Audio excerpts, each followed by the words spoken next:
Hey everyone, my name is Dante and welcome back to Story Hub, your hub for the best stories on Reddit. This year I went to my fiance's house for Christmas. It was my first time going, as we would typically go to my family's house instead. I got a rather pricey gift for my fiance Dan related to his hobbies. I got nice gifts for Dan's parents based off of things I'd talked about with them before. And I got a small pack of chocolates for each of Dan's other relatives. I didn't know them that well. I wasn't expecting many gifts from Dan's relatives because I didn't know many of them that well, but I was certainly expecting more than I got. At first, I was excited when I saw that there was a big pile of gifts for me. However, once I opened the first one it was just a piece of coal. Everyone laughed, and I just kind of laughed along thinking it was a gag gift and that the other gifts would be different. But every single one turned out to be coal. All 18 of them. I started to get upset, so I cried and lashed out at Dan. But he calmly explained that apparently this is a long-standing tradition in his family where they give coal to newcomers who are celebrating Christmas with them for the first time. He explained that it's just easier that way since all the relatives who might not know the newcomer well don't have to stress over finding a gift, and it's a fun experience for the newcomer as well. I told Dan I couldn't believe I skipped my own family's celebration for this and left. But now Dan and some of his family are blowing up my phone saying I embarrassed him in front of his relatives and that I made it awkward for everyone. So am I the idiot? Not the idiot. You skipped your family's Christmas for this, and they shouldn't have done this to you without a warning or your consent. Just because they enjoy this tradition doesn't mean it can't be hurtful to you, and they clearly ruined the occasion and then gave you a stupid explanation. Especially if your fiancé is inconsiderate in all of this, you deserve better. This was legit humiliation. Not the idiot. Totally agree. This was a thoughtless and mean-spirited thing to do. You were so thoughtful and kind to them. I am so sorry. Hope you had a happier time with your family. Tell your fiancé you need time to think about this. This was a bad joke. Block all others. You don't need their continued negativity. You did nothing wrong. It's totally on them. Wait, you mean that you found this bizarre and demeaning display, where you were forced to open a dozen gifts all containing coal in front of the whole family? Bizarre and demeaning. And you're sad that you skipped your family's celebration for it. Huh, I guess no one ever brought that up before. Everyone sucks here. A single wrapped piece of coal is the only thing Opus received in front of the family might be rather cold-hearted, especially given that Opus's fiancé surely knows them well enough to get a gift. But I could understand a bit more if it was a tradition. Surely there'd be at least a gift from the fiancé.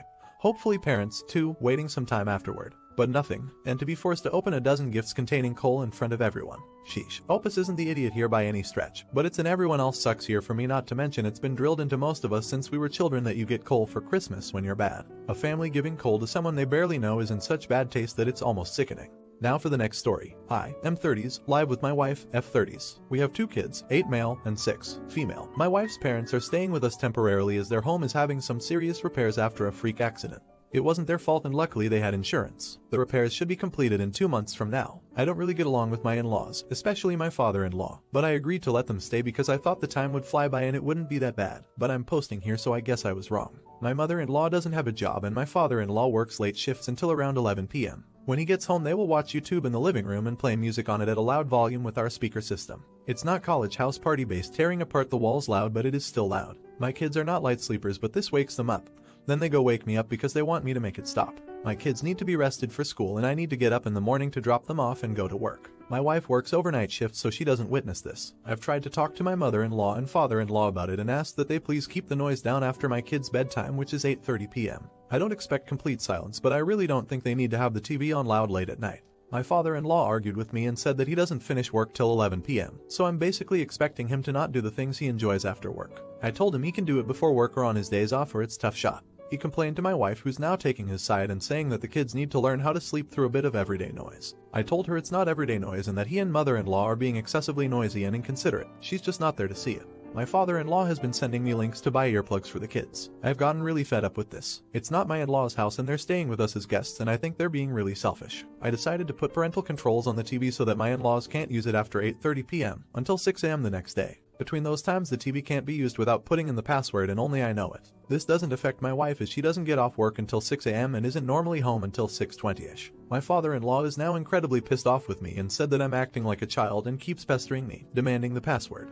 My wife is also mad at me for upsetting her dad. I'm just so annoyed at this whole situation and I'm sick of hearing about it, so I just want to know if I'm morally in the clear. Not the idiot. Your in-laws are rude and inconsiderate, and your wife should be managing them and backing you up in this. Had she done so, you would not need to take such drastic measures. Both you and the kids need your sleep. The in-laws are guests in your home. This is wildly inappropriate for them to act this way. If they don't like the house rules, they can go to a motel. Not the idiot. I also wonder if father-in-law or mother-in-law steamrolled wife so much growing up that she had a hard time setting boundaries with them. You are correct either way, but every time I see someone rolling over for their parents in posts like this, I have to wonder if that's what's going on because the ILs are obviously in the wrong. Now for the last story. My female 28, boyfriend 27M, Ryan, likes to help others. He is the type of guy who would give a coworker money for their rent or buy groceries for our neighbor. However, he can take it too far at times. He often tries to help people without asking if they need or want his help. Every year, my brother, 35M, Paul, and his wife, 33 Fahrenheit, Lily, host a holiday dinner. This year Ryan attended for the first time. Before we left for their house, I told Ryan that Lily was legally blind and had been her entire life. She knew what she could and could not do. I told Ryan to only help Lily if she asked for help. We arrived early so I could help Paul and Lily cook. While we were cooking, Ryan kept telling Lily things, like, "Lily, if you're looking for the salt, it's to your right," or, "Lily, don't put that there, it's too close to the edge." Lily and Paul both told him that while his commentary was somewhat helpful, it was completely unnecessary. Still, Ryan did not stop. However, things became tense when Lily went to chop vegetables. When she pulled out a knife, Ryan stopped her and asked if he could take over because he didn't want Lily to hurt herself. Lily said she'd be fine, but Ryan insisted she give him the knife. Finally, Paul got annoyed and told Ryan to stop. Ryan did stop, but he kept hovering over Lily while she was chopping. I asked Ryan to sit down until dinner was ready, but Ryan insisted that he just wanted to help. Finally, Lily asked him and I to help set the table and greet people arriving.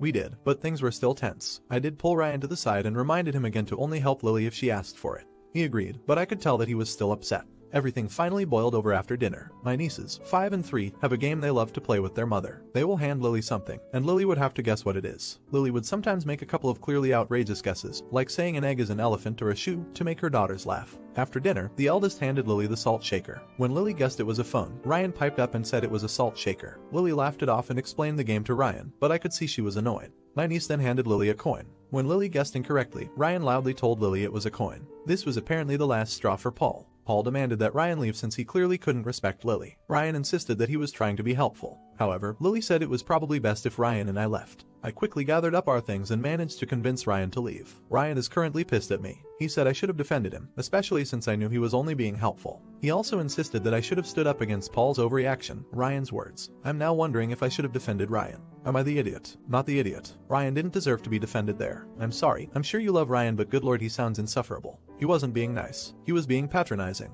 Lily neither wanted nor needed his help. He stuck his nose where it didn't belong and he was asked to stop numerous times. I would have kicked him out too. Not the idiot. Your brother and wife are idiots, but your BF is an idiot. He needs to learn to respect boundaries and listen and accept when people tell him what they can and can't do. It is not his job to help when people specifically say not to. Honestly, it's kind of a red flag that he reacts in anger to being told he can't stomp all over Lily's boundaries. Not the idiot. Ryan doesn't leave things alone. He'll keep prodding, pushing or telling someone what to do. It causes boundary issues. His behavior at Paul and Lily's house is very unusual. There's got to be a basis for this. There are many possibilities. Was expected to help out with everything at home while he was growing up. He could be anxious. He could think that he knows how to do something better than the person he's trying to help.